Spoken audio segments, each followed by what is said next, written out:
Firstly, let me introduce the course to you.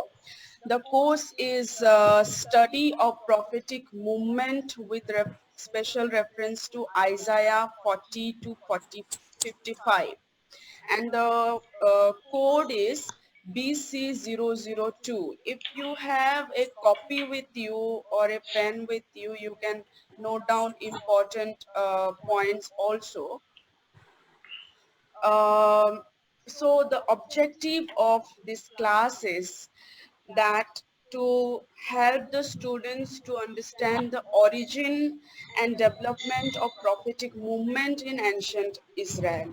Okay, so we will study how prophecy has been originated and how it is developed in ancient Israel. And to understand that, we need to also study the development and origin of prophecy in the ancient West Asia, which is a very important geographical area that has influenced the culture and society and practices in ancient Israel. So I hope that you are aware of this terminology, that ancient West Asia is also a very important region that we study when we study about the ancient Israel and its faith journey.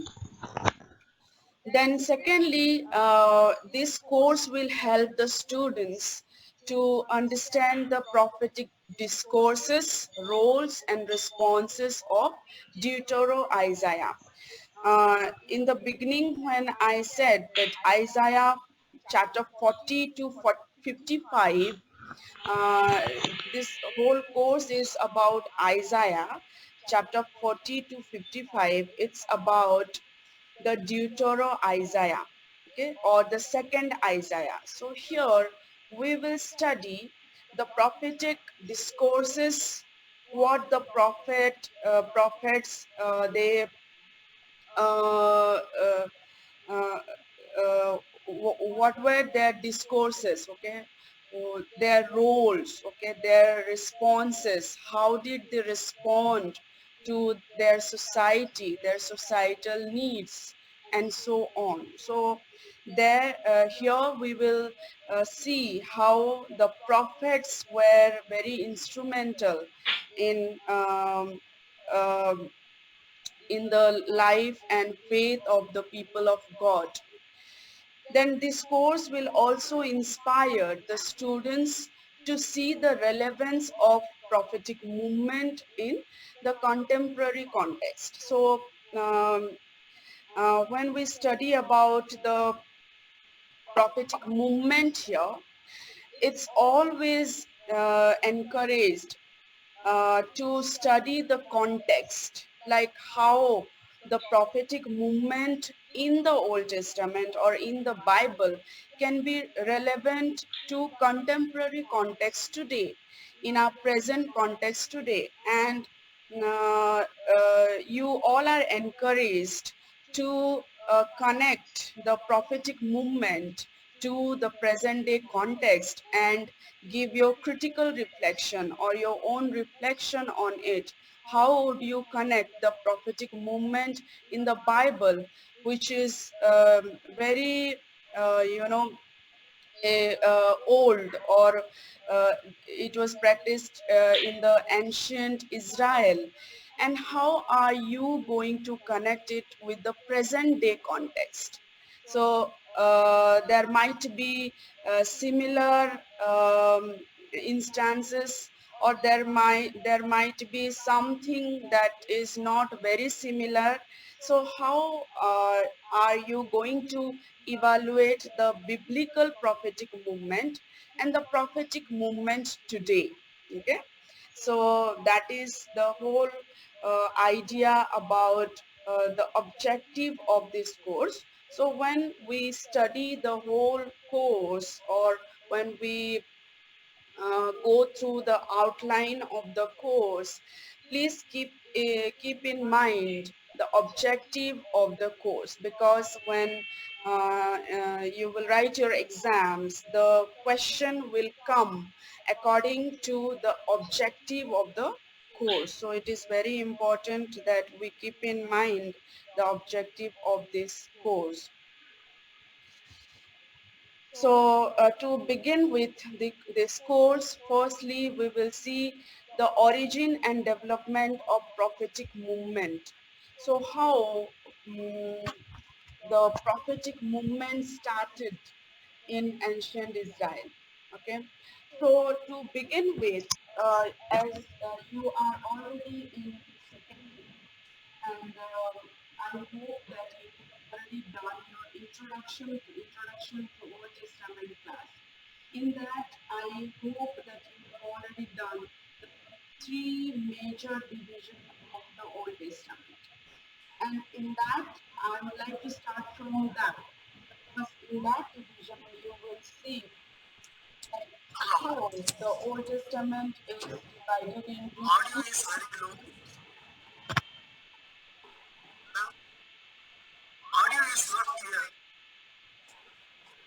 Hello.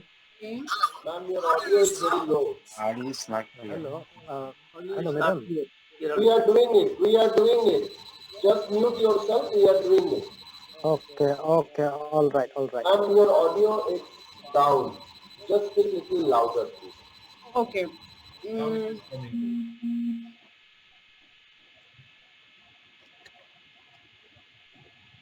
yeah, hello. Yes. Very good. Very good, ma'am. No, no, it is very clear. Thank you. Yes, yes. Clear explanation. Okay, okay, okay. So,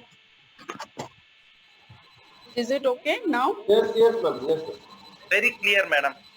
Sure, go ahead. Okay, Thank okay, okay, okay. So, the origin and development of the prophetic movement, we will see. So, as I was telling that there are three major parts or major division in the Old Testament, and those parts, Yes, as sir. you all know, is it No, okay? no. Yes, yes, ma'am. Go ahead. Go ahead. you. Yes, Okay, yes, yes. Clear. Okay. okay. So the first part, as we all know, I hope that you all know, is Torah. Torah is Again, it is not clear, madam. So, Again gone. We are doing it. We are doing it, my dear students. We are doing it. Just have some patience and no, don't unmute yourself. We are doing it. Ma'am, just speak little louder, please. yeah, Maybe yeah, some technical reason, ma'am. yeah, madam, yeah, yeah, yeah. Yes, yes. madam voice is clear and high, sir, because the technical problem is there. Yes, yes, we understand. We understand. Venkatgiri, we understand. Please unmute yourself. We will help in it. Yes, ma'am. Just continue. Okay, okay. So there are three parts. Like first part is Torah, second part is Nevim, and third part is Ketuvim. All right. So when we talk about Torah, it is the first five books of the Pentateuch, or Torah is the law. Okay. Then comes the second major division of the Old Testament, that is Nevim. Okay, I hope that you know all this terminology: Torah, Nevim, and Ketuvim. So Nevim, the spelling is Nebim. Okay, Nevim. Nevim is the second major division of the Old Testament, and that is known as the prophets or the prophetical books. All right. Then the third part is the Ketuvim. Okay, Ketuvim is the writings. So all the books apart from the Pentateuch and all the prophetical books. Okay, so the second major division of the Old Testament is Nevim. Okay, Nevim is the prophetical books and or the prophets, and that includes the all the prophetic movement, that is our course today. Okay, So all the prophetical books, okay, that is there in the Old Testament is that comes under this major division called Nevim, all right? And Nevim includes former prophets and latter prophets, okay? Somebody is asking for notes, so I will give you the notes, okay? Just to refresh yourself again of the background of the prophecy and prophets in the Old Testament. Let me start with this. So Nevim, the whole prophetical books are divided into two. Firstly, the former prophets and the latter prophets. So the former prophets, that comprises of Joshua, Judges, uh, Samuel's, that is first and second Samuel's, and Kings, first and second Kings, okay? The latter prophets, okay, that are divided again into two parts. First one is the major prophets and the minor prophets. So the first division includes the major prophets includes Isaiah, Jeremiah, Ezekiel, and mm, these three these three major books, prophetical books, and the minor prophets includes all those small uh, prophetical books, and they are 12 in number. So from Amos to Malachi, when you see those group of books are known as the prophetical, the minor prophet. Daniel, somebody is asking what about Daniel? Daniel is, it comes under the apocalyptic literature.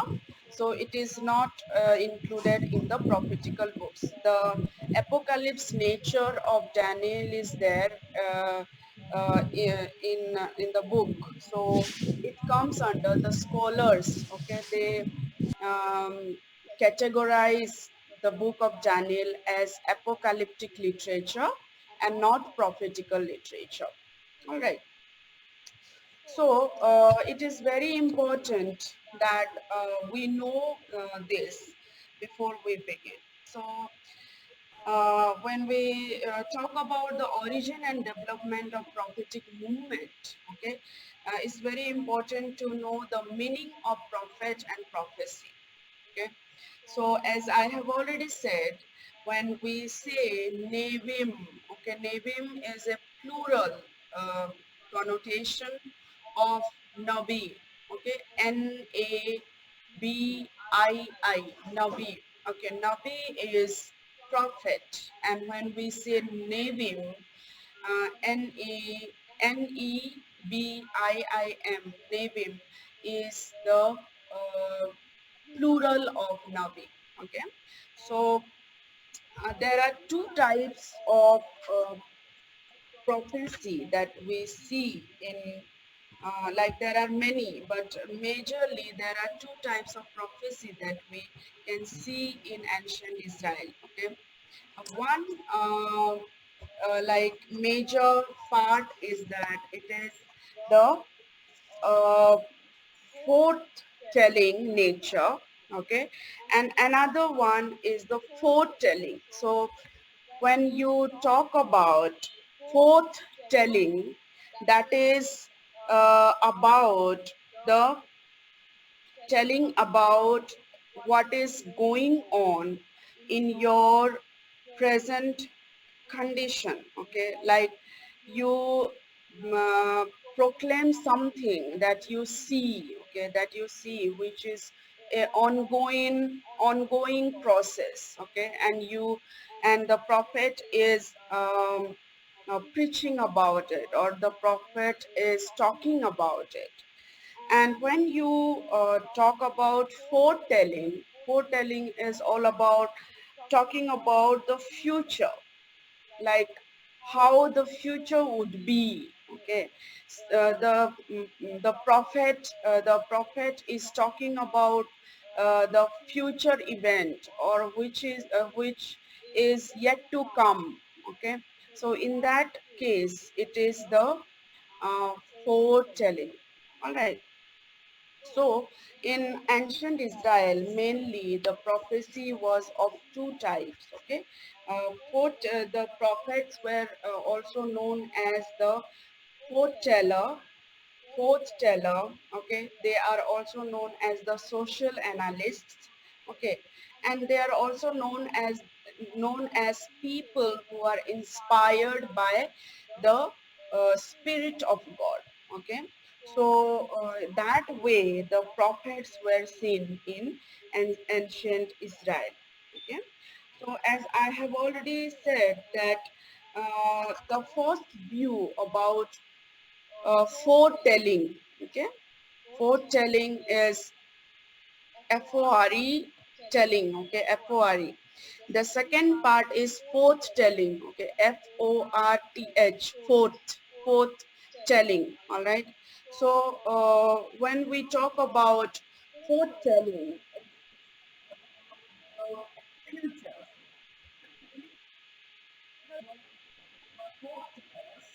Hello, mute down, madam. Sorry. Voice has come down. Okay. Now okay. Now okay.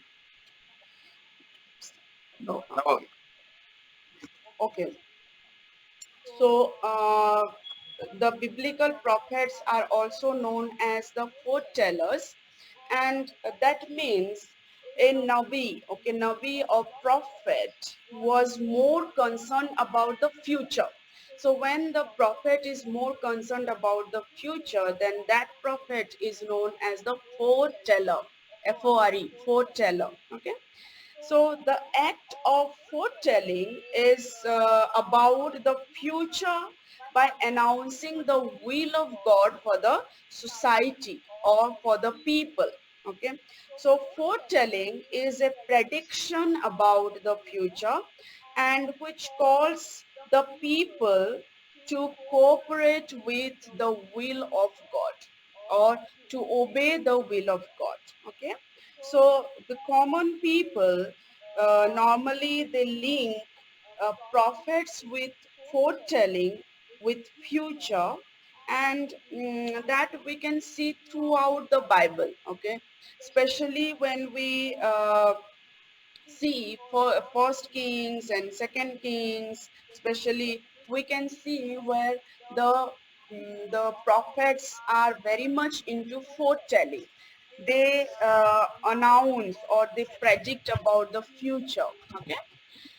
Then the second part is the fourth telling, or the prophets are known as the fourth teller. Okay, so fourth teller is another connotation that has been given for the biblical prophets. Okay, and foretelling also applies to the, as I have already said, that it applies to the present circumstances. Okay, so foretelling calls God's people to repent and also draw near to God, draw back to God with the promises that God has given. Okay, and also to proclaim God's kingdom among people. So it is nothing to do with the future, but yeah, it is about the present when the prophet responds to the present context and what God is speaking to the present context. Okay, so in that way, prophecy is not only about the future, but also about the present. So the when we see like the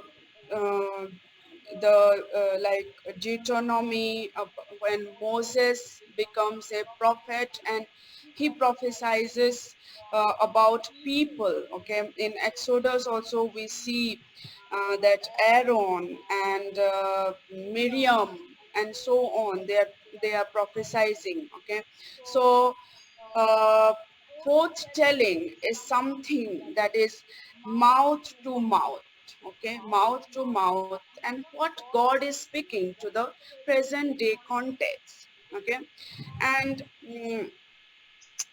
so the whole idea about prophecy, uh, it is like questioned.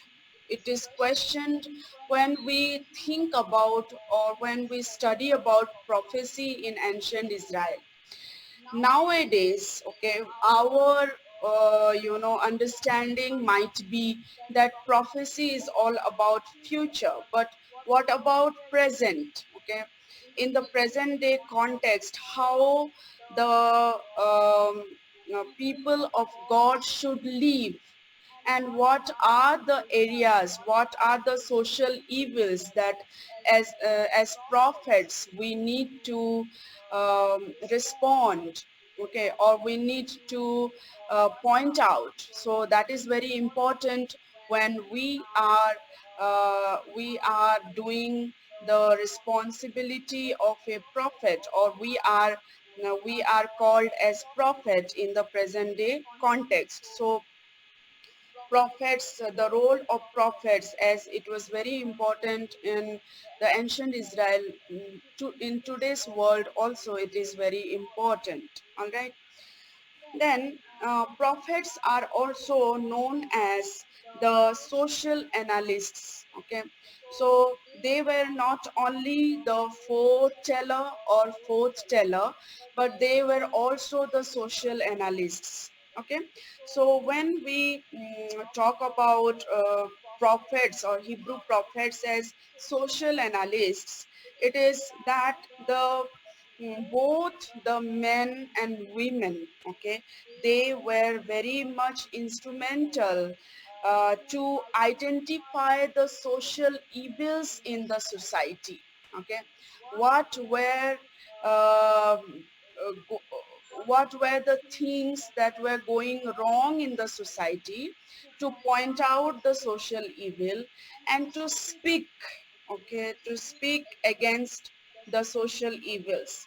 And that's why they were also known as the social analysts, okay. So, and they were also known as the, or identified as the ethicist, okay. So they were as ethicists or the theologians, okay. So the prominent feature of the prophetic books that we see is that it is not only the prediction about the future or the prediction about the present, but how the society functions, what are the social evils that the prophet has to point out. That was very important. So when we read, there is a scholar named Walter Brueggemann, and in his book, the practice of prophetic imagination, he speaks about the prophetic figure who corrects the social evils in the society, okay. And also in one hand, the function of the prophet is to change the conservative tradition or transform the conservative tradition of the society.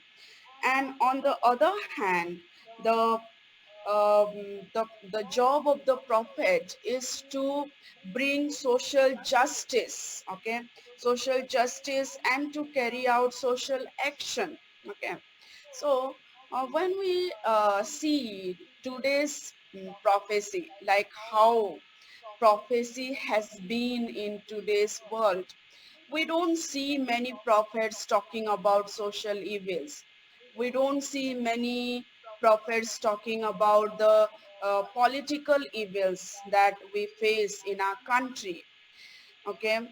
But most of the prophets are, they are so much concerned about the future, about foretelling and forthtelling, but very less or rarely prophets, they engage themselves for social justice. Okay, so but here we see that the ancient Israel prophets, they were very much into the social justice. For example, the 8th century prophets, okay, or the pre-exilic prophets like Amos, okay, or Hosea, they are talking about the social justice in the society. Okay, they were talking about the social injustice that were going in the society. Especially Amos is pointing out the economic injustice, how the rich in the society were exploiting the poor in the society. Okay, and how they were exploiting the wealth in the temple. Okay, so all those things were spoken by the prophets. So nowadays, how as our the objective of the course is that we need to connect the prophetic movement to the present day context. How would you as theological students, how would you connect, or how would you draw the relevance from biblical prophecy to present day prophecy? And when you talk about prophets as social analysts, or prophets who talk about social justice in the society. Okay, then we also categorize prophecy or prophets in ancient Israel as inspired or possessed by God's Spirit. So it's very important. If God's Spirit was not there, the person was not, called as prophets. So the Spirit of God, and to identify a prophet with the Spirit of God was one, important identification of the prophets in ancient Israel. So we can see several instances. There were also ecstatic prophets who were, possessed by the Spirit, and they were also in a state of frenziness where they have their a different type of appearance, and also the uh, when they are having the prophetic discourses. Okay, the way they dress up, the way they act is a bit different. Okay, so in that way, there were some identification of the prophets when the Spirit of God, okay, they are occupied by, when they are occupied by the Spirit of God, they were identified as the um, as the prophets. Okay, so it's like the whole idea of being a prophet is to uh, encounter with the Spirit of God, and also to the prophetic, through the prophetic behavior. Okay, one can identify the the prophetic characteristic within a prophet. So that was very important. And when we see, like in Judges, okay, Judges chapter 6:34, how Gideon was clothed with the Spirit of God. And also in 1 Samuel 11, 6, and 1 Samuel chapter 10, if we see how King Saul was with the Spirit of Yahweh, or Spirit of God, and how he was behaving with with the position of God's Spirit. Okay, and we can also see other instances where the prophets are, carried out with the with God's Spirit, as in Kings and also in Jeremiah and so on, we can see that the prophets are carried out with God's Spirit. All right.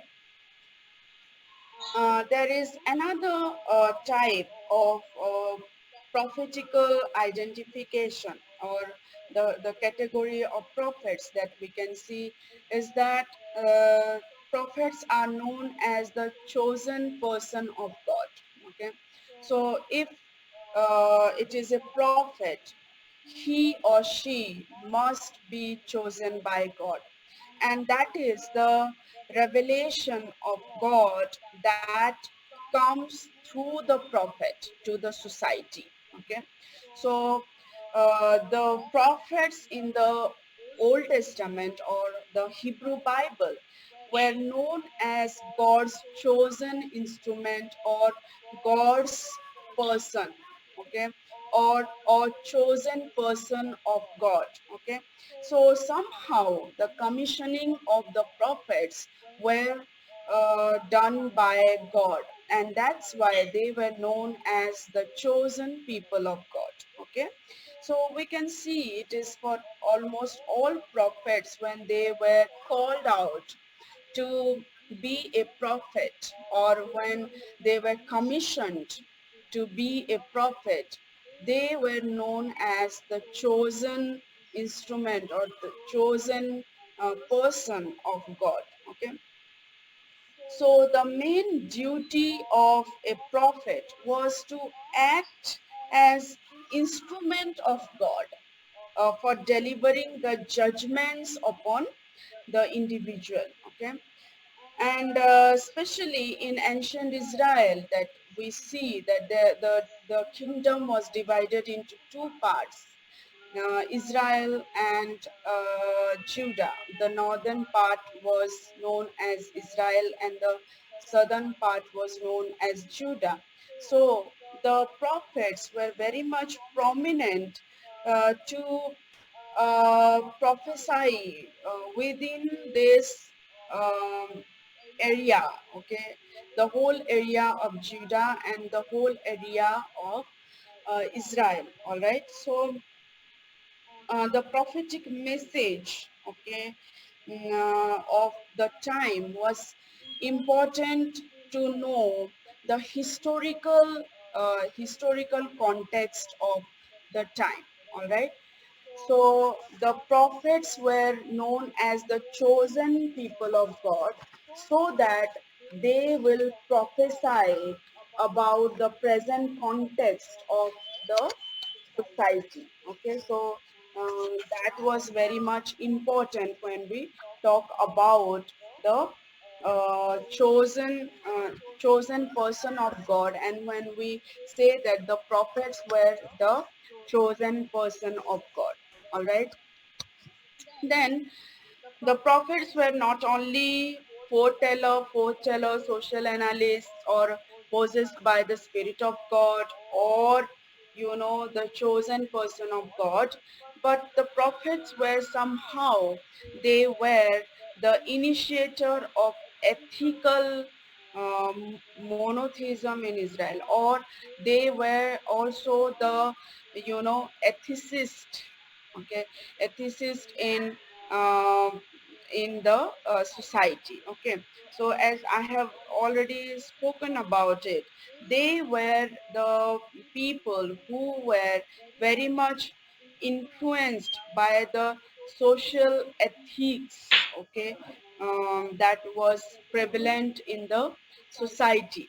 All right, so the social ethics of the prophets were very much profound, or it was grounded in the theological, understanding of the ancient Israel, or the people in ancient Israel, and that was also connected through the historical experience of the deliverance of God, deliverance of people by God. Okay, so how God delivered the people from the bondages, delivered people of Israel from several bondages, and how people of God should live. Okay, so the ethics, like the ethical characteristics of the people of God was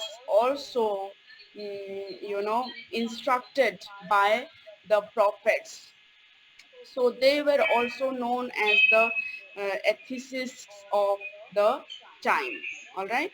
So these are some of the important categories of prophets and prophecy that we see in ancient Israel. Okay. So now, according to your syllabus, we will also see like the origin and development of prophecy in ancient Israel, and also the prophecy in ancient West Asia. So when we talk about the prophecy in Israel, I would like to tell that there were different types of, the prophecy in Israel was not only one type. There were different types, and there is no any single event that the prophecy in Israel sprang out. There is nothing like that. Okay, it is a gradual process, and also to understand the origin and development of prophecy in ancient Israel, we need to know the origin and development of prophecy in ancient West Asia.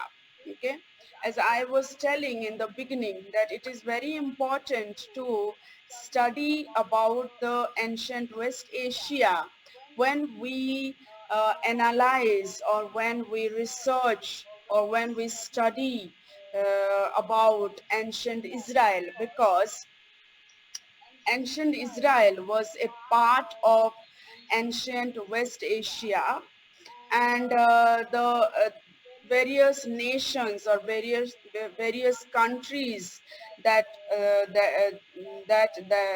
that was there in this area of ancient West Asia, they took or they played a major role in influencing the social practice, the cultural practice, the religious practice, and also the political, area of ancient Israel.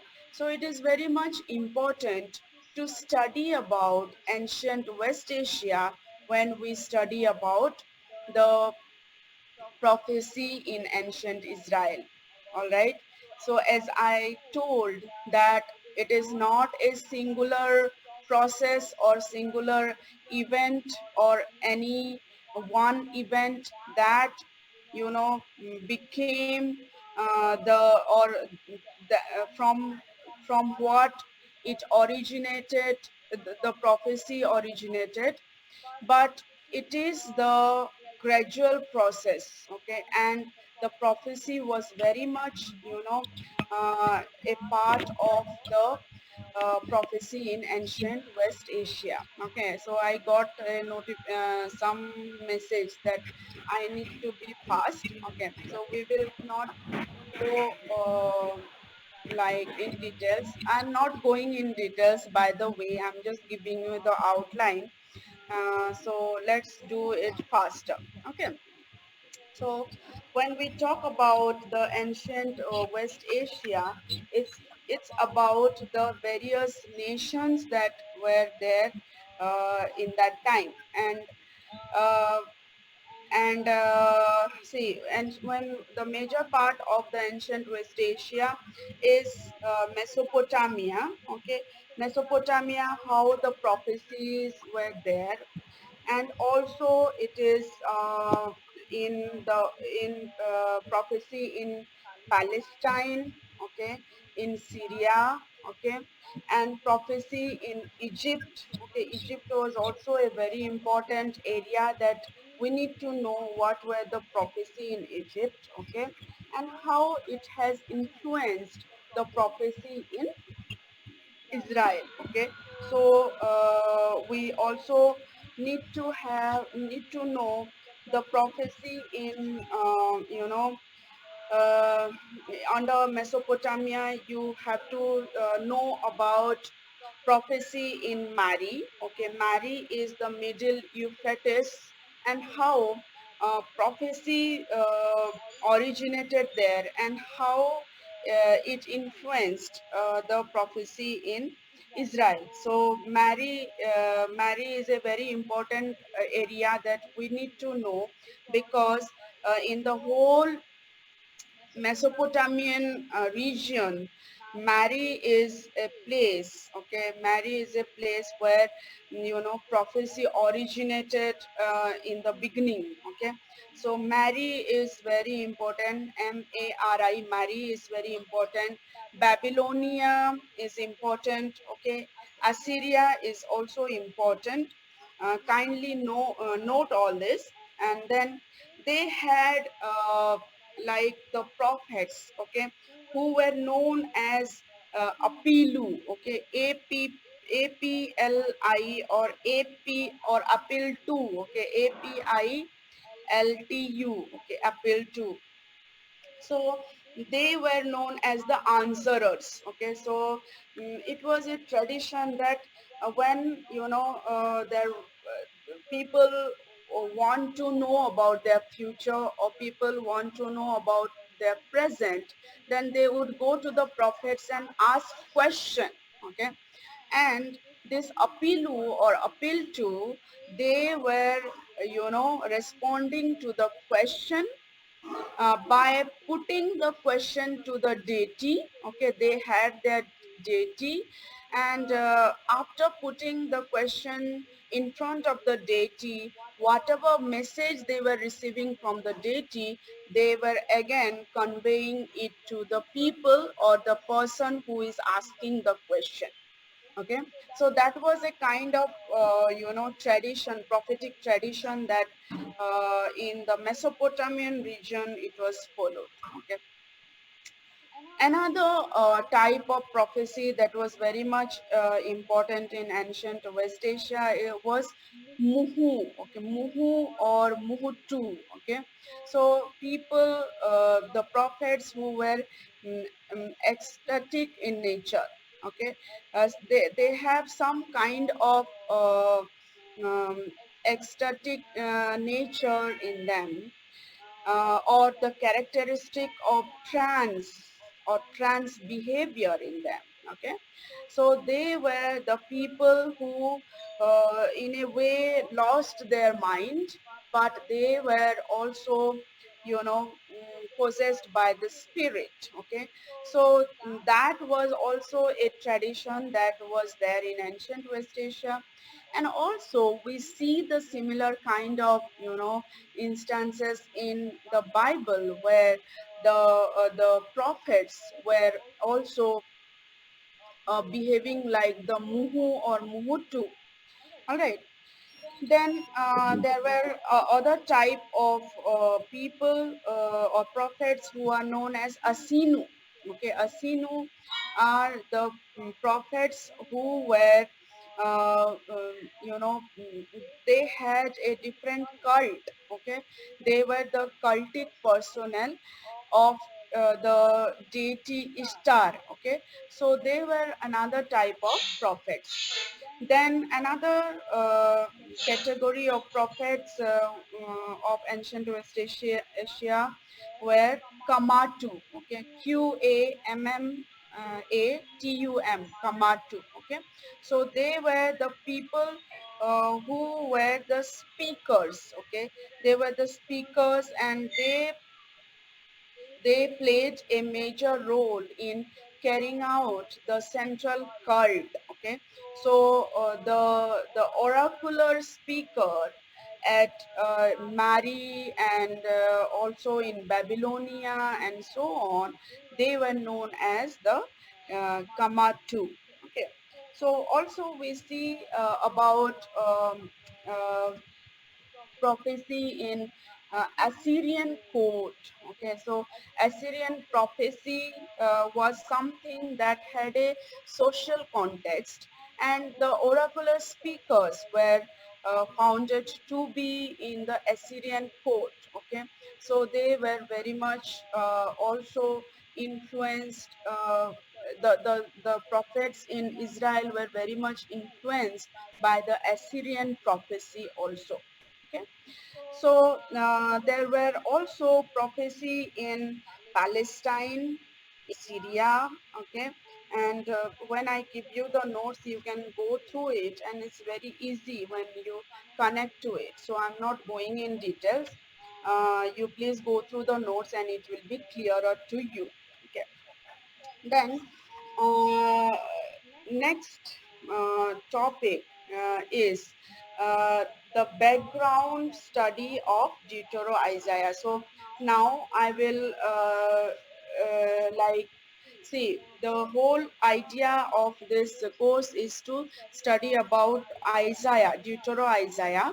And also if you see your syllabus, there are some exegetical or exegesis on the selected passages, okay, and its relevance for the contemporary context. So that whole exegesis part also I'm going to give you notes.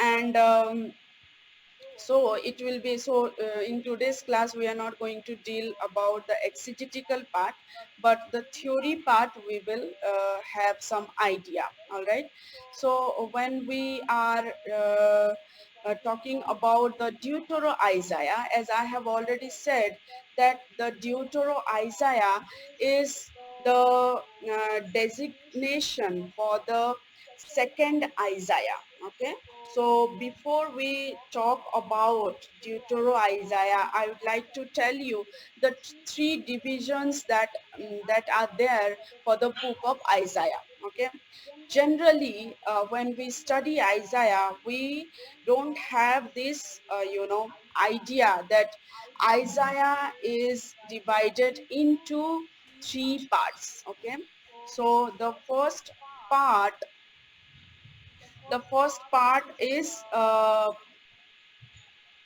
the first Isaiah or the proto Isaiah, that is from chapter 1 to 39. Okay, the second Isaiah is from chapter 40 to 55. Okay, and the third Isaiah, it is from chapter 56 to 66. Okay, so that is Trito Isaiah. Third Isaiah is Trito Isaiah. First Isaiah is Proto Isaiah. Second Isaiah is Deutero Isaiah and Trito Isaiah. Okay, so in this division we can see that the second Isaiah falls under this chapter of chapter 40 to 55. Okay, so the general question that arise here, why these or why Isaiah is divided into three parts. But when we read Bible, we don't have any divisions like that. Okay, it's a whole book, and we get this general idea that Isaiah is written by one person, that is the prophet Isaiah.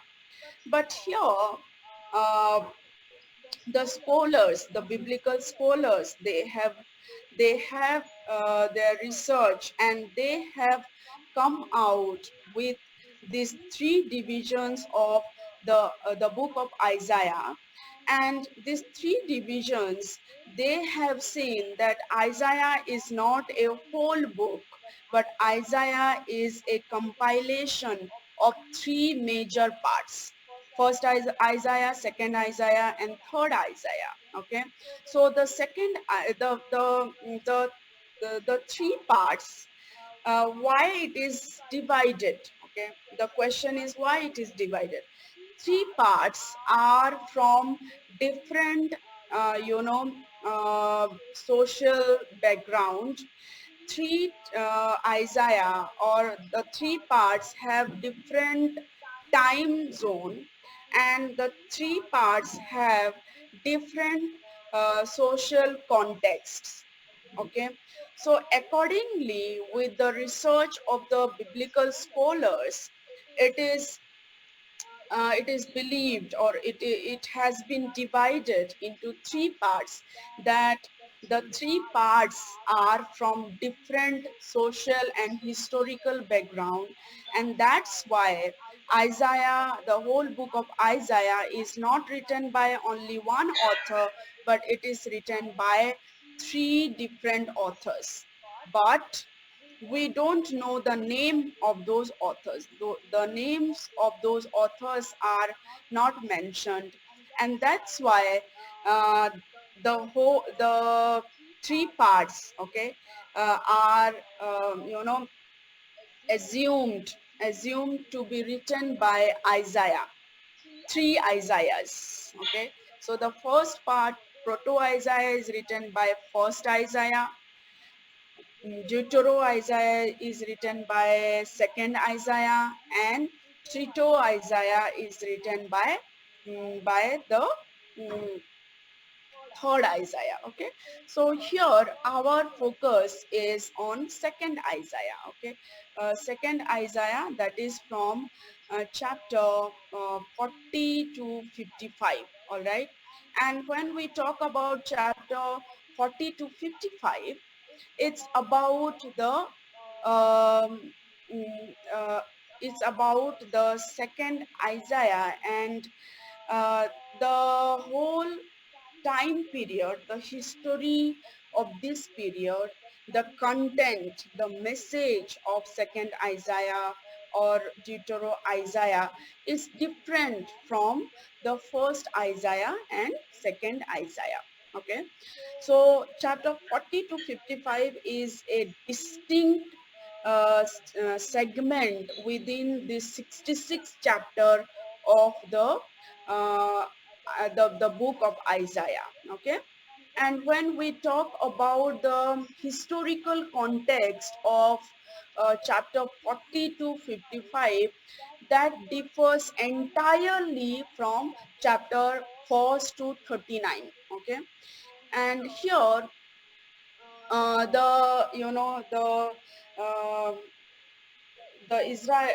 context of Israel is very much influenced by the Babylonian Empire, okay, which ruled from 626 BC to 539 BC, okay, and that you can see when you read Isaiah chapter 46, 47, 48, 48, and so on. Okay, so here the context of the destruction of Nineveh, the city of Nineveh, we can see by in the year like around 612 BC, and the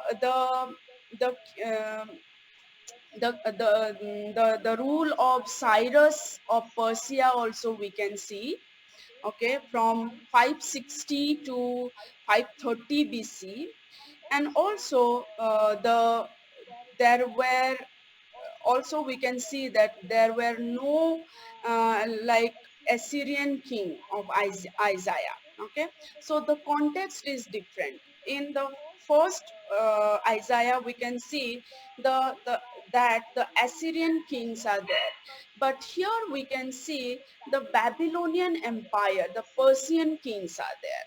Okay, so that is the basic difference that we can see between the first Isaiah and second Isaiah. Okay, then here the people are in Babylon. So the context is very much different. People are in Babylon, and and the message is for Babylon. Okay, the people in Babylon. Okay, in the exilic period, and how they have to return back to their homeland. Okay, so the context is very much the exilic context. Okay, when the people of God, the Israelites, they went into the exile, so that context is very much here, and we can have, so I'm not going in details again. Okay, you can have a you know, again a study about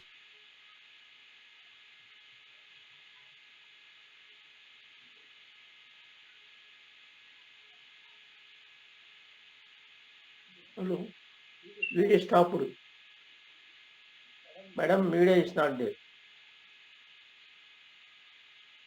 Hello. Wait, sir. Signal problem. It will come. Okay. Right. Thank you.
What happened? Some problem, huh? yeah, I'm sorry. It's coming again now. It's all right. Yes, sir. Yes, sir. It's okay now. Yeah, yeah.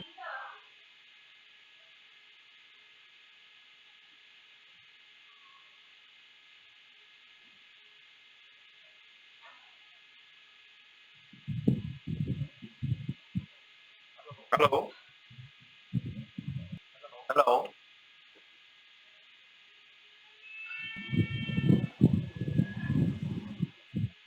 Hello. Sir. Please wait some time. Please wait some time. Please wait some time. She is coming.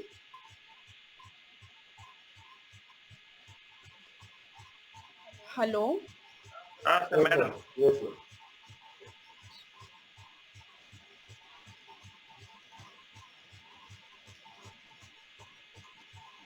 Yeah, you are okay.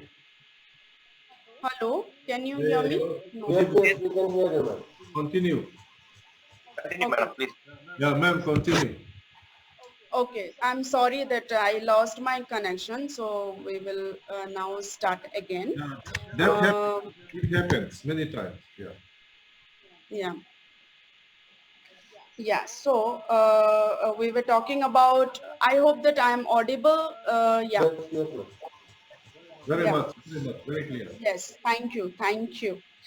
The historical context we were seeing, so I would like to encourage all of you to go to any commentary and please read about the historical context of Isaiah, because the whole course is about the Deutero Isaiah. So it is very much important that you are thorough with the historical context. All right.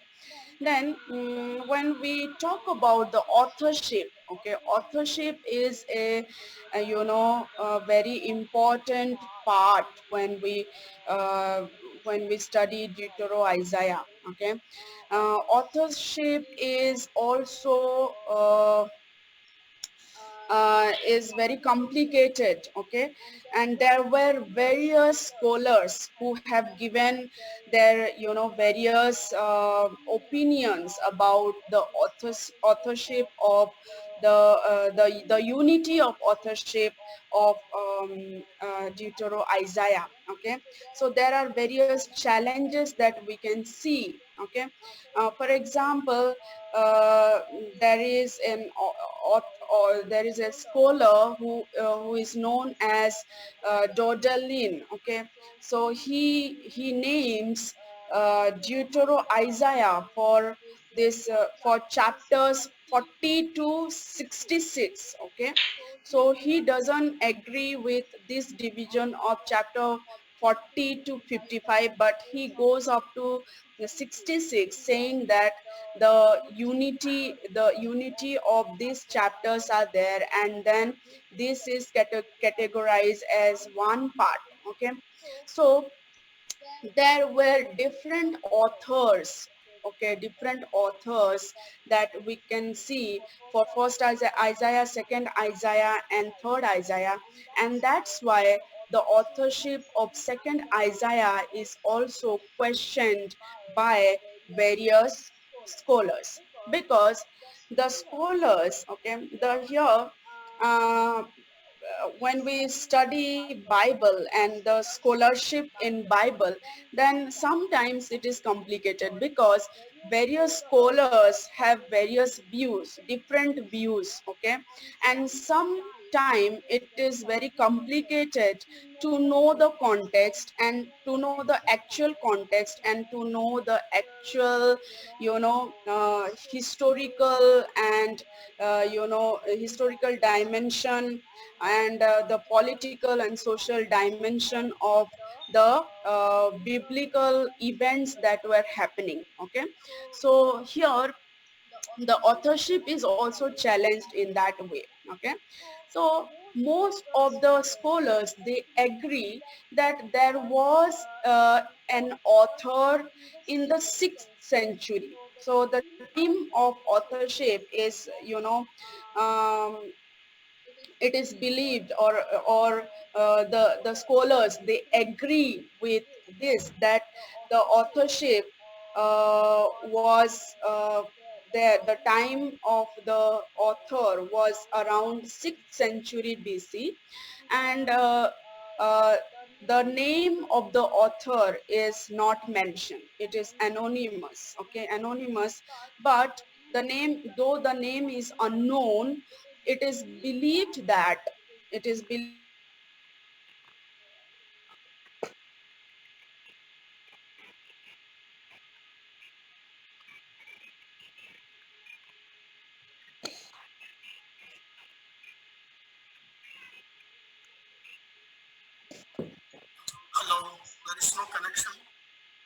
Again, disturbance, sir. It is disconnected. It is not disconnected. It is having some technical problem. Okay, sir. You please wait, it will come again. Sometimes this happens. Okay, sir. Okay, right.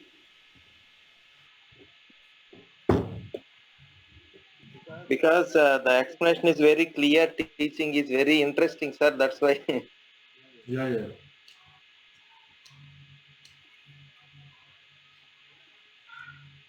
We depend on internet connection. Also, Yes, sir. in almost every classes, this happens. Okay, sir. Hello. Sudhakar Southern College. Yes, sir. Hello. This Hello, sir. notes, sir, completely. Yes, sir. Sir, this is which class, sir? That is. BCS Hello. second year. BCS second Oh, year. which subject, sir? Second year, sir. That is Sudhakar prophetic Southern movement. College. Pardon, sir? Sudhakar Southern College. Prophetic movement. Sudhakar Prophetic movement. Southern. Yes. Sudhakar Prophetic Southern movement. College. Can Okay, you sir. hear me? Sudhakar Southern College.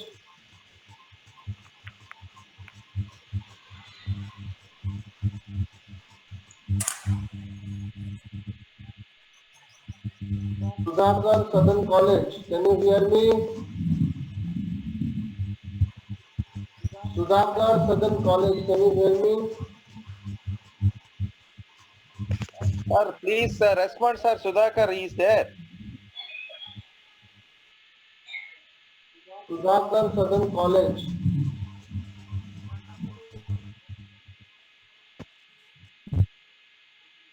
Sudhakar Southern College. Can you hear me? Yes, sir. What's your name, sir? My name is B. Sudhakar. Villa Sudhakar. B. Sudhakar. Yes. You please join the class by your name, not by your college name, please. Uh,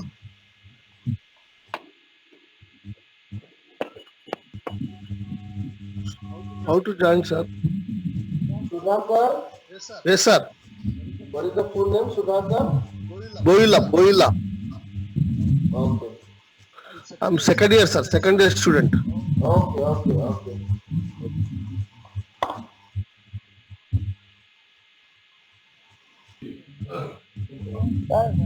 Shall we get the complete notes on this topic, sir? Yes, you will get it. How to get it, sir? By your email address, we will send it to you. Okay, sir. Okay. The teaching was very clear, sir. Mm-hmm. But it's sorry for the interruption by the network. It is very clear the way she taught us. Great Cairo. Shall we continue? Yes, ma'am. Yes. Yes, ma'am. Yes, I'm sorry again that I lost the connection, but we will continue again. Please bear with me. Yes, ma'am. Yes, madam. Yes, sir. Yeah, Yeah. as we Uh, depend on internet, no, this happens almost every Yeah. classes. yes. So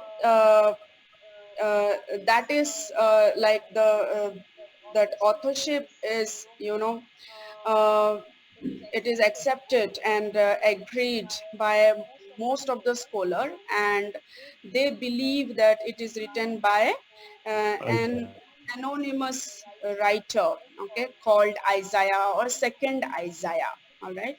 So the date for the second Isaiah, the collection of all the books of the second Isaiah, is believed to be between the 540s, okay, and between the 3rd and 2nd century BC, okay. So there were also the Greek Septuagint, that the Greek translation, which also witnesses this order of the chapters, that the division of the chapter, and it is assumed that this chapter 40 to 55 was written very early, okay, it was written very early in that time span, okay. So now we will see the next part. Next part is the messages of Deutero Isaiah, and it is very important. It is very important to know about the messages of Deutero Isaiah. Okay, so when we study the content of Isaiah, any commentary you go, okay, see in the commentary, most of the biblical commentary, when you open about Isaiah, the second part you go, and there you will see this division of chapter 40 to 55. There you study the historical background on, and for the message of Isaiah, you can study the content, okay. In that content, you will get the messages of Deutero Isaiah, okay. So here we can see, like, firstly, it's about the prophet urging for the fellow exiles. Here the context is very much exilic, as I have already said. It was an exilic context, and Isaiah, who has written this second Isaiah, was very much a part of that exilic period, or he was very much present in that exile, okay, in Babylon. And that is, a kind of, see, I will just go randomly, I will not go like point by point. Firstly, I will talk about the new Exodus, that is like last part, okay. Then it also covers the new creation, okay, election and covenant, monotheism, and sovereignty of God, okay. So all the messages are together. So I'm not going part by part, okay. So you get it for yourself, okay, according to the syllabus, okay. But I am giving you the whole message of Isaiah, Deutero-Isaiah. All right. So the whole idea here is to bring a new exodus. So what do we mean by new exodus? We know about exodus, right? We know about the history of exodus, where Moses was a prominent figure, or Moses was the leader of the Israelites who brought out the people of Israel from Egypt, and who led them through the wilderness, and then who led them till the promised land. Though he could not enter, but he led them towards the promised land. Okay. So that exodus that happened from Egypt, okay, towards the Canaan, okay, that exodus story we know. And why again in Deutero-Isaiah we talk about a new exodus? We talk, the scholars of this, of Deutero-Isaiah, they have of this view that the whole, message of Deutero-Isaiah is to have a new exodus. The new exodus is to come out of the exilic experience of Babylon, okay, to come out from Babylon, and to enter into Zion, or to enter into the homeland of Israel, or the homeland of Israelites. Okay, so that is compared with the Exodus movement, or the Exodus event, and that is known as the new Exodus, where the role of second Isaiah is very important, where as a prophet, okay, second Isaiah is leading the people spiritually, socially, and he is giving a message of faith, to hold on to their faith, that God is there to deliver them from the exile, to lead them to their homeland. Okay, so that is the message that Deutero-Isaiah gives to the people. Okay, so in the exegesis part, when we talk about like chapter 40, if you have Bible, you can open. Like chapter 40 says that, comfort, oh comfort my people. Here Isaiah is giving comfort to the exilic people, to the exiles.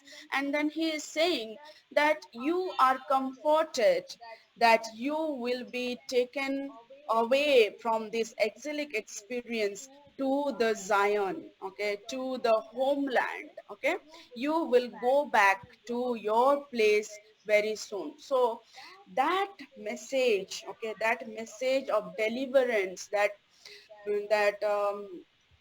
Isaiah was giving to the people in exile, is compared with a new exodus, okay, where people of God, or the Israelites, they came out of the exilic bondage to their homeland. Okay, so that is known as the new exodus. Okay, so here the role of Isaiah is also very important when we talk about the new exodus. Okay, then here the prophet is also commissioned. When we see Isaiah chapter 40, when we see that he is also commissioned for a new creation. Okay, what is new creation? Here he reminds the Israelites that you are no more that old, you belong to that old nation, or that old people, you have become a new creation because you are going to enter the Zion again. Okay, so the whole context is the exilic context. Please, we need to keep it in our mind, the exilic context. And here Isaiah, prophet Isaiah is giving a message to the people that it is about a new creation. You will be again recreated, or you will be newly created, or the faith, okay, the religiosity that you have lost, because many people in the exilic period, they were influenced by the Babylonian religions. Okay, many people, they got married to the Babylonian, women. They got settled there. Okay, almost they were influenced by the Babylonian culture and society, and they forsake the Yahweh. And here again, Deutero Isaiah or second Isaiah is prophesying, saying that you need to come back, and now is the time that you need to be a new creation. Your faith will be rebuilt. Okay, or your faith will be re-established. Okay, so in that way, okay, it is a new creation. Also, he is also talking about the rebuilding of the temple and rebuilding of the the city walls that were destroyed in the war. Okay, so that also becomes the new creation. So here the reunion, okay, new creation also relates to the reunion with reunion of the people of God with Yahweh. Okay, there was a gap. Okay, and now they are again reunited. Okay, so that whole idea, the whole idea here is a new creation. Okay, and Isaiah is talking about that. All right, so here when we talk about again the election and covenant. Okay, so here again the message of Deutero Isaiah is that Isaiah is again reminding them a uh, of the covenant that God had between God and Israelites people. Okay, so how, okay, now God is faithful in delivering them from the exilic situation, and God is leading them through to their homeland. Okay, so here again the renew of the covenantal relationship is very much proclaimed by the prophet Isaiah here. Okay, and also election. It is also very important to know that Israel was elected by Yahweh or chosen by Yahweh, and how now Israel or Israelites people, they are assimilated with other nation, and they have lost that aspects of the election and covenant. And now again, Deutero Isaiah, second Isaiah is reclaiming that aspect of election, that you are the chosen nation of Yahweh. Okay, so that very aspect of election and covenant has been again renewed with the message of prophet Isaiah. Okay, see friends, here it is very much forth-telling, and it is very much here Deutero Isaiah, second Isaiah is playing a role of a social analyst. or a ethicist. Okay, here he is not talking about the future. Okay, here he is not talking about he is not predicting about what will happen, but here he is very much comforting. He is giving the message of comfort, is giving the message of hope. Okay, he is giving the message of reunion, recreation, or new creation, new exodus. Okay, he is giving the message of the covenantal relationship. He is reminding the about the covenantal relationship and about the election of Israel or Israelite people. So we need to draw that relevance. Okay, when we are talking about the present day prophecy. How is prophecy these days? Okay, is it about the the prophets are talking about the social justice, or talking about the present scenario, what is happening today, or the prophets are talking about only about the future, predicting about the future and fooling around people? What is your critical reflection about the response or prophetic movement that was carried out by prophet Isaiah? And what is your critical reflection about prophets or prophecy in present day context? So that is very important when we relate the biblical prophetic movement to the present day context. Then also the somebody is saying that no prophet predicted about corona pandemic. Okay, so thank you for that thought. So you need to have your reflection on it. That's a very good reflection, that no prophets, okay, talked about corona pandemic. Okay, so there are many issues in our society that we need to point out, okay, as prophets. And also there is no harm, okay, when we are also giving our reflection on the prophetic movement that we are having in our present day context. Then monotheism. Okay, monotheism and the sovereignty of God. Okay, these are also very important topics that we deal when we talk about Deutero Isaiah. Monotheism was very important because we know that uh,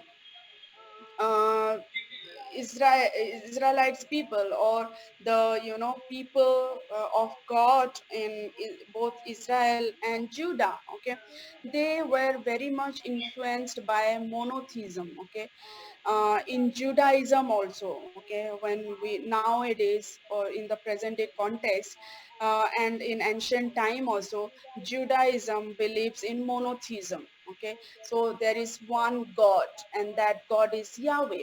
So when we talk about monotheism, and when people of God are in exilic period, they they when Babylon, okay, in Babylon, when they are in exile, they are in a way exposed to different gods. Okay, different gods, different religious practices, different cultural aspects. And now somehow the belief of monotheism was also shaken. Okay, somehow the people left Yahweh and they followed other gods. And in the Bible several times you can see that the prophets are prophesying that the people have to come back to Israel, return back to Yahweh. But people are not returning back to Yahweh. Okay, so that is something that now Deutero Isaiah is again predicting. Okay, sorry, Deutero Isaiah is again reassuring that people of God have to follow the monotheism. Okay, monotheism. They have to follow one God. Okay, one God, and that God is Yahweh. Okay, so that message of coming back to Yahweh was very much there. Okay, and also that God is, is the sovereign God. Okay, that aspect was also there in the message of Deutero Isaiah or second Isaiah. Okay, so these are the message of uh, Isaiah, Deutero Isaiah or second Isaiah. You can elaborate it. It's very easy with the notes. You can just see it. Okay, I have only 5 minutes now. So the fourth part, we will see it. It is about the servanthood, or the servant, the concept of servant of Yahweh, or the servant song. Okay, so also we will see the collective interpretation and messianic interpretation of the servant song. And servant song is a very important theme of the Deutero Isaiah. All right, and what is the mission of the servant? When we read about like the servant song. Okay, the servant, the word servant. Okay, it occurs 20 times in this Deutero Isaiah, from chapter 40 to 55. Okay, somebody said that I'm not following the chat, that I can go up to 9:30. Okay, if all are there, if nobody is leaving, then I can go up to 9:30. Okay, so let's see. So the word servant occurs 20 times from chapter 40 to 55, and there is this agreement that this like most of the reference or occurrence of this word, that servant. Okay, servant is it refers to Israel as the servant. Okay, when we see in most in see in Good Friday time. Okay, when we celebrate the Passion Week, that time Jesus is also related with the with in chapter 52 to 53.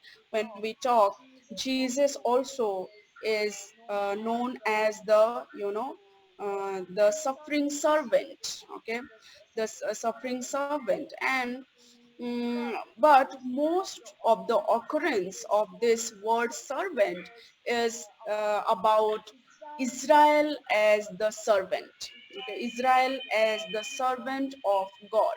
Okay, or servant of Yahweh.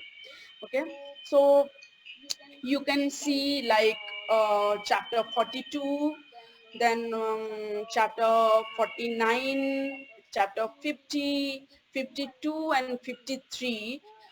In these chapters, we can see the servant song. Okay, the servant songs. So there are different songs. Okay, and according to various scholars. Okay, they also disagree with this um, statement that it is only about Israel. For example, there is a scholar named B. Doom, Duhm. Okay, Doom, and he says that the servant here is an individual and not Israel as collectively.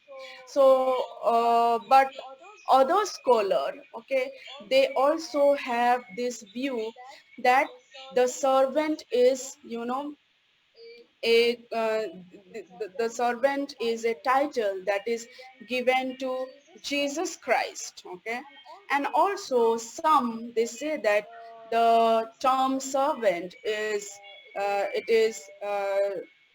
it is given to the whole nation of Israel or the whole people of Israel. Okay, so in that way, servant is a very important topic that individually and collectively, when we use it, like individually, like singular servant and servants. So it has two type of uses that we can see. Okay, then especially like we can see that there are different type of songs, servant songs that we can see. Okay, so firstly, when we see that the post-exilic kings, especially the post-exilic kings and the prophets. Okay, uh, the servant is somebody who exercises the role like a king or a prophet. Okay, so the prophet becomes the servant for the whole people. Okay, so the role of the servant of Yahweh in most of the Old Testament books is a kind of a religio-political office. Okay, it's a office where the servant is very much important, or the servant is the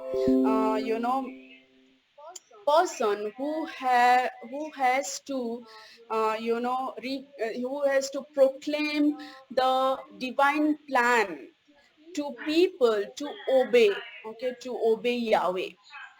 And we can also see that we can see like the prophet like Moses.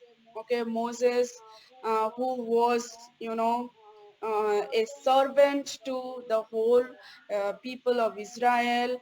And also we can see like Joshua. Okay, Joshua was also a leader and also a servant to people. Then also we can see king of kings, that we can see they were also a kind of servant. So a servant is a person who is a witness, who is the witness to Yahweh's supremacy. Okay, and that's why it is a question, who is the real servant?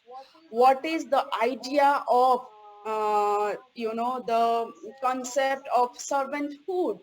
And whether it is Israel, or it is a individual, it is an individual who is denoted as a servant. Okay, that is also very important question that we ask when we talk about servanthood. Okay, so here it is uh,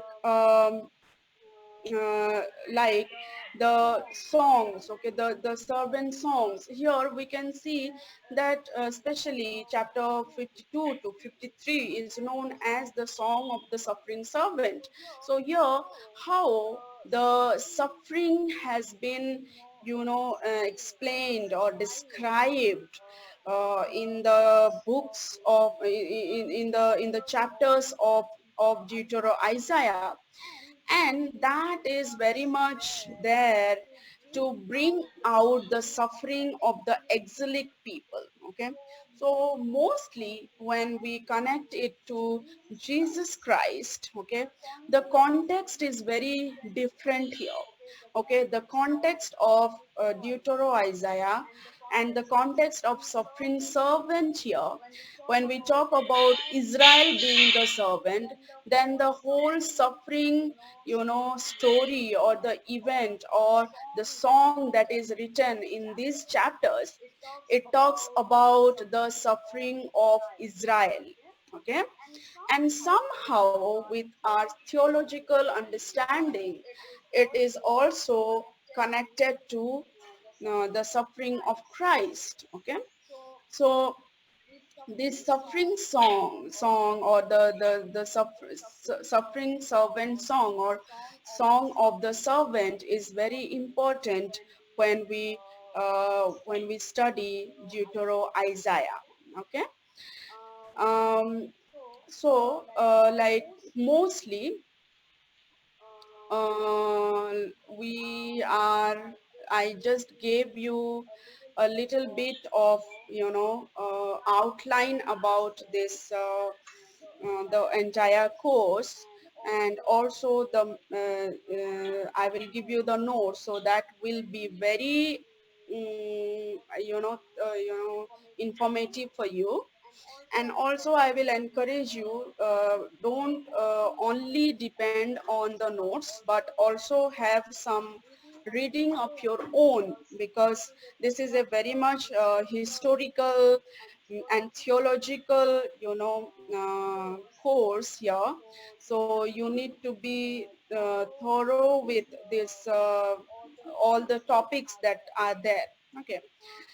Coming to the exegesis part, exegesis, I would just like to give you little bit of idea about the exegesis, and about the passage. Okay, I will give you the detailed explanation of all these passages, because the passages are more, so we can like you can have the notes with you about the passage.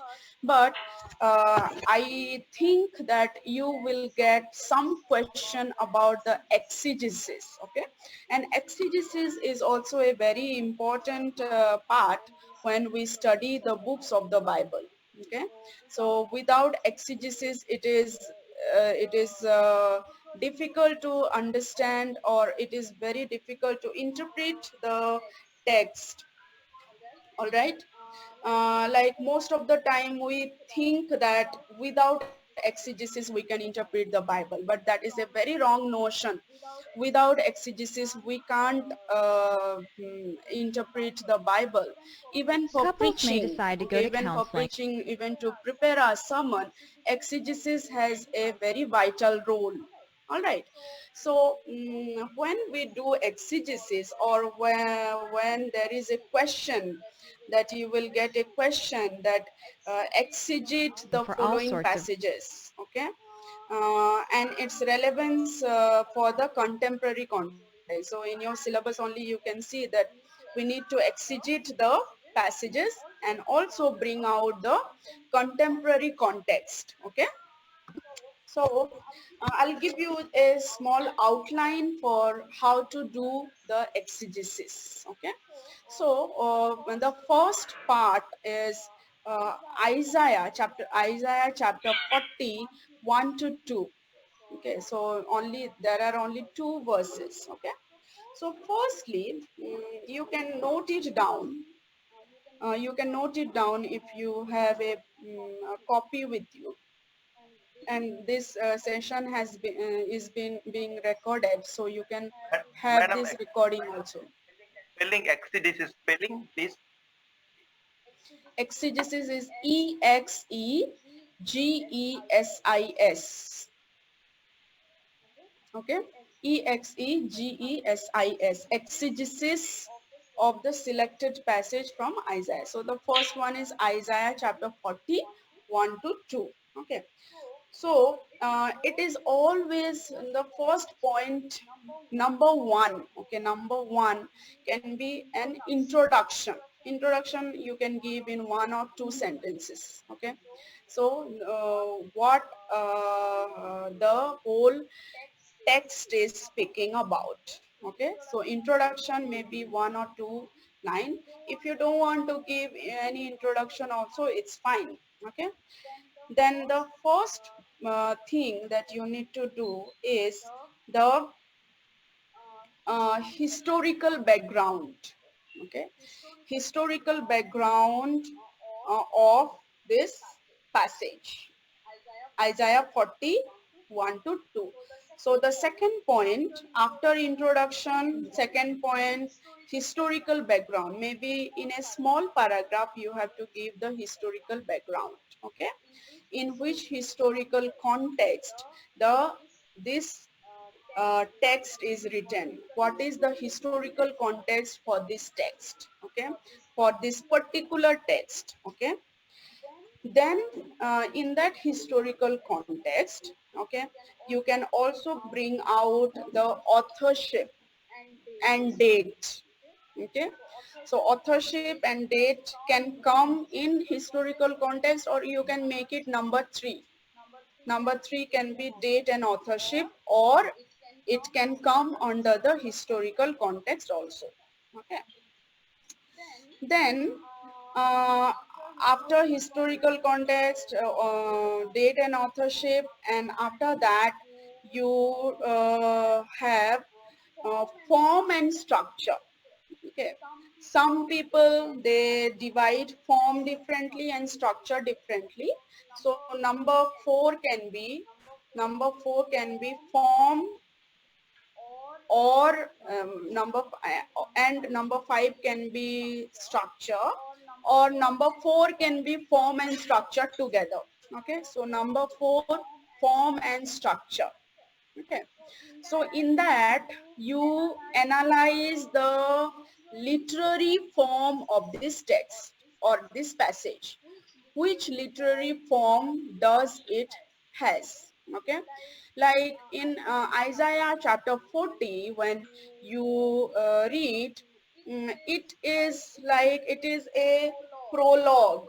Okay, it is a prologue. Okay, and it is in a kind of a poem. Okay, so the literary context, the literary form is a kind of prologue. Okay, it is a prologue to the whole Deutero Isaiah, because it begins with chapter 40, and when we say chapter 41 to 2, it is an introduction to the whole chapter or the whole section, and that's why it is a prologue. And also, when you analyze the literary context, it is in the form of a poem or a song or a poetry. Okay, so, or a lyrics. Okay, so that setting is there. So different passages will have different settings. Okay, different forms. So with the help of a commentary, you will be able to find the form, literary form. All right. Then structure. Okay, how you will divide the structure. So in the also in commentary, you will have different structure. So when you see, when you are talking about Isaiah 40, there is broader structure for the chapter. Okay, then the broader structure has been narrowed down to a smaller structure. Okay, so Isaiah chapter 40, the whole chapter, okay, is divided into different parts. Okay, and the first part is Isaiah chapter 41 to 2. Okay, so 1 to 2 is a part where it is the prophetic oracle of the prophet. Okay, so how verse 1 has a different structure, and verse 2 has a different structure. Okay, that structure you need to analyze here. Okay, so firstly, go with the structure of the whole chapter, then come down, like divide the whole chapter into different parts, then come down to the text or the passage that has been given to you. And also, after coming down to the passage that has been given to you, see if that can be divided into again structure, or that can be structurized again. Okay, so here there are only 2 verses. So verse 1 is one structure and verse 2 is one structure. Okay, and you need to analyze that. Okay, so introduction, then historical background, date and authorship. Okay, and then form and structure. Okay, and now comes number 5, number 5 comes, that is very important, and that is the whole thing that you need to do, that is comment on the verses or commentary on the verses or comment on the text or the passage. Okay, there individually you need to take the verses. Here see, in the first text we have only 2 verses, but in the second text according to your syllabus it is chapter 42 1 to 4, so there are 4 verses. Okay, then in Isaiah, next text is Isaiah 43 14 to 21. That is a very long passage. Okay, 14 to 21. So individually or in a cluster. Okay, if the verses, the passage is very big, you can take a cluster like 14 to 21, 43, 14 to 21 is one passage given, the third passage is given in your syllabus. In that you can take like the similar cluster, like you can take like 14 to 16 together, and then 17 to 18 or 19 together, then 20 to 21 together, like that you can take.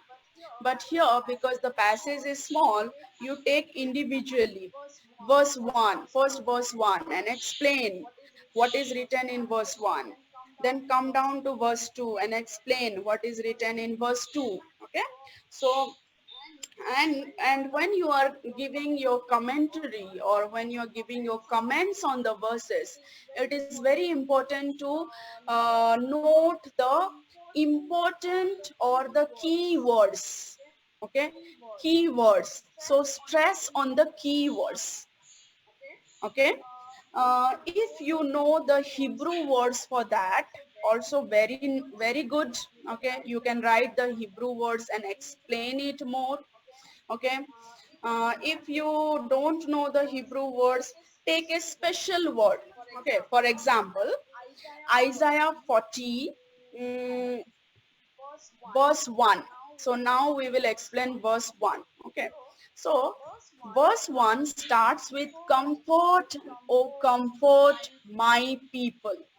Okay, so this word comfort, see, you can see that comfort, this word comfort is very important. So comfort is a key word here. Okay, comfort, oh comfort my people. So comfort is a repetitive word.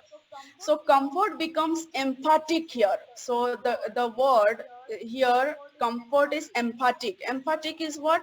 When you give emphasis on a particular word, it becomes emphatic. Okay, so comfort has been repeated here. So why Prophet Isaiah is repeatedly telling comfort or comfort? Because comfort was the need of the hour. Okay, comfort was needed for the people who were in the exilic period, who were suffering in the exilic context. So comfort was the message from Deutero Isaiah or second Isaiah to the people, and comfort has been emphasized here.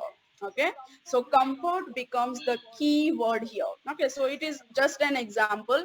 When you read the verse, the passage, you will get such emphatic words, like several emphatic words. So take, pick a word or a keyword, explain it, why it is used. Okay, so in that way you give your comment, small comment, okay, on the verses. Then next one is, next point, number 5 is done. Number 5 is comment on the passage or comment on the verses. Then number 6 is about the uh, theological message, theological message or theological significance of the text.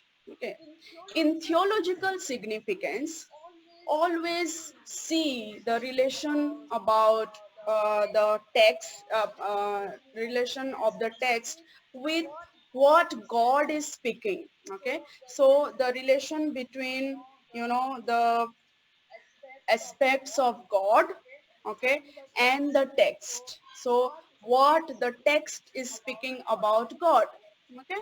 So in that you need to find out what is the theological significance of the text itself, okay. Then next point is very important. Theological significance also, you can in this theological significance you can club with next point, or you can have a different point, that is the relevance for the contemporary context, okay.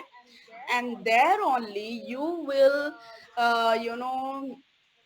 relate the message of the text to the present day context. Like we were discussing sometime, you were giving in the chat box that how like for today's pandemic condition or today's pandemic context, okay, how we are going to apply the message of Deutero Isaiah into today's pandemic context. How as a prophet, okay, as a servant of God, or as a believer, how are we going to give the message of comfort to people, like how we will relate the message of Deutero Isaiah to the present day context, okay, in this pandemic situation. There are other situation also, like we have also political stress in India, okay. We are also suffering from fundamentalism, okay. We are also having different social issues, social injustice in our nation, okay. So how are we going to comfort people when we talk in light of Isaiah 40 chapter, Isaiah 40 verses 1 to 2? So how we are going to bring out the message from the text to our present day context, okay. And that is the whole meaning of exegesis, okay. Exegesis is something that we bring out from the text to the context, okay. So the meaning of exegesis, exegete, okay, exegete comes from a Greek word, okay, and that means to bring out, or to or come out, okay. So to bring out the text, to bring out the message from the text to the context. That is the whole idea of exegesis, okay. But nowadays the preachers, okay, nowadays our sermons and all that we preach in the church is without exegesis.